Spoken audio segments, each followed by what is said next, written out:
The world was anticipating Olivia Wilde's second directorial flick, Don't Worry Darling, due to its puzzling plot and the talented cast attached to the film. But the release week had everyone invested more in the feuds between the director and lead actor Florence Pugh and the Spitgate video. The thriller movie made headlines, but almost entirely for its infamous on-set and off-set skills. In this video, we'll talk about 10 behind-the-scenes facts about the mystery movie. Starting with number 10, the film had a bidding war for its rights. Deadline reported that Don't Worry Darling was up for a super hot auction, with at least 15 to 18 offers on its table for the spec script. Buyers were digging the fresh, baffling plot of the movie, especially since it was put together by a hot female director. What's more is that her directorial debut, Booksmart, was widely praised, and expectations for her next one were high. So who wouldn't want to grab the successful director's next hit? We've learned that both studios and streamers like Netflix had their eyes fixed on it, and even production houses like Blumhouse, 101 Studios, Apple, Film Nation, and Village Roadshow Pictures were involved in the bidding war. In the end, New Line Cinema won the competitive auction, and it's the perfect place for the thriller, as the studio is famed for its collection of drama and thrillers. Now that the curtains have been pulled back and the offset and onset controversies have been made public, we're sure the other studios aren't upset about losing the rights to the film, which received mediocre reviews from critics and a shockingly low score of 39% from Rotten Tomatoes. At number 9, Olivia was forced to remove scenes from the trailer. She revealed that the Motion Pictures Association had actually forced her to cut down scenes from the trailer. She didn't clarify which scenes were cut, but she implied that the shots were from the movie's scenes. The 38-year-old director sat down for an interview with the Associated Press where she shared that the MPA came down hard on me and the trailer at the last second, so she had to cut some shots, and that was upsetting for her because she believed that they intensified the bizarre theme of the teaser. She further went on to explain how we're still living in a puritanical society. I do think the lack of a in American film is kind of new, that when it comes to female pleasure, it's something that we just don't see very often,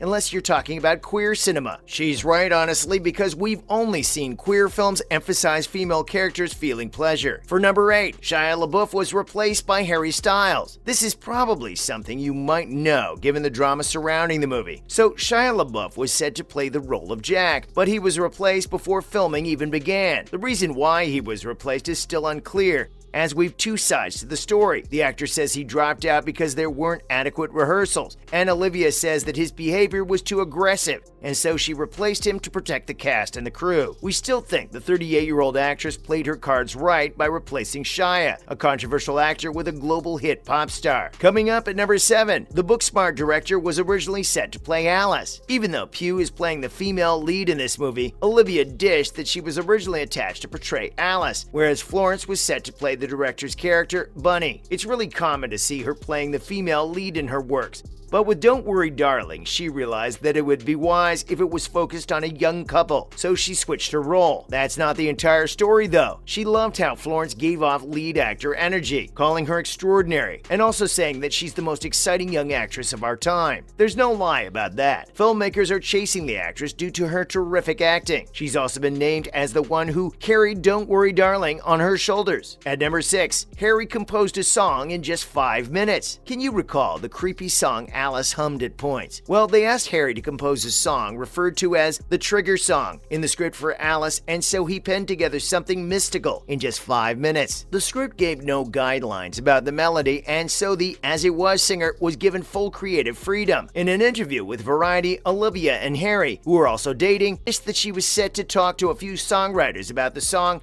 and she asked him to share anything he has in mind. He told her he'll give it a thought, and 5 minutes later, she received a demo he played over the piano. It sounded super creepy yet sweet to us, and it's the version we ended up hearing in the film, and its trailer too, both with and without lyrics. The singer said the song simply takes on a couple of different lives, depending on which scene it's featured in. Hold on tight, 5 more to go. For number 5, let's discuss the director's mood board. Filmmakers prefer to create a mood board that depicts the tone and aesthetic of their movie, and so Wilde turned to several movies to find inspiration for her big screen directorial. She shared her mood board on her Instagram story, and boy, it was full of entertainment icons from the 50s. Frank Sinatra, Brigitte Bardot, and Nat King Cole were all spotted on her mood board as visions for the main couple, Jack and Alice Chambers. The The movie's cinematography was praised as it was top tier, but on the other hand, critics pointed out the style and direction were weak, as Olivia delved a little too much in the 50s, making it appear like a fashion catalog. Coming up at number 4, Styles felt vulnerable while shooting the steamy scenes.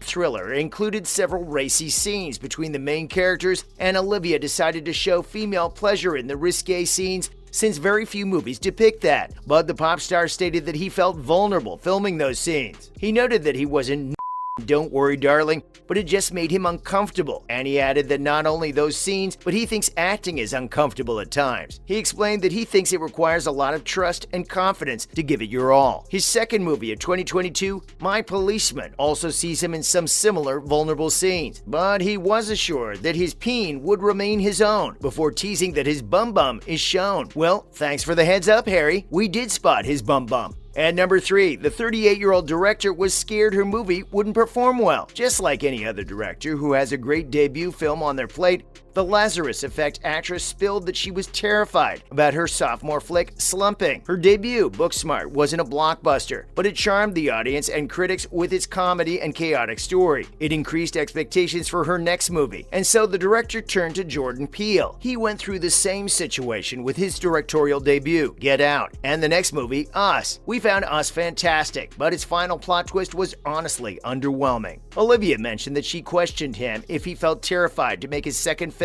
and the mastermind behind Get Out said, "Oh, so terrifying, so much scarier than the first." Next up, at number 2, Florence had issues with the focus on the physical scenes. While the director of the film wanted to showcase sensitivity in the film, the actress felt otherwise. She shared that she didn't feel interested in that aspect of the movie, which means that she was probably delighted to see most of the R-rated shots didn't make it to the trailer. She slammed critics and fans who were reducing the film to just its spicy scenes, and explained that she's not in the industry just for her movies to be reduced to those scenes. She understands that conversations like these will stir up, since they had the most famous pop star in the world starring in this film. She even declined to discuss the suggestive scenes because she believes that the movie is bigger and better than that. We get her point, because the scenes are linked to the themes of the movie, but fans of the pop star and actress got distracted and sent clips of some exciting moments viral on social media. Wrapping it up at number 1, Harry's improvised scene left the cast and crew in tears. Lastly, did you know that the singer improvised that spooky scene? His character Jack received a promotion at the company gala, and he's on stage with Chris Pine, chanting a creepy slogan with him. She recalled that he went up a notch and roared like a wild animal, way more intense than what people expected. According to Olivia, the cast and crew were left in tears, and even he was surprised to see it. Give it another watch now that you know it's an improvised scene. That's a wrap for this video. Did you learn any new facts about Don't Worry Darling? Let us know in the comments below. Make sure to give this video a thumbs up and subscribe to our channel for more videos like this.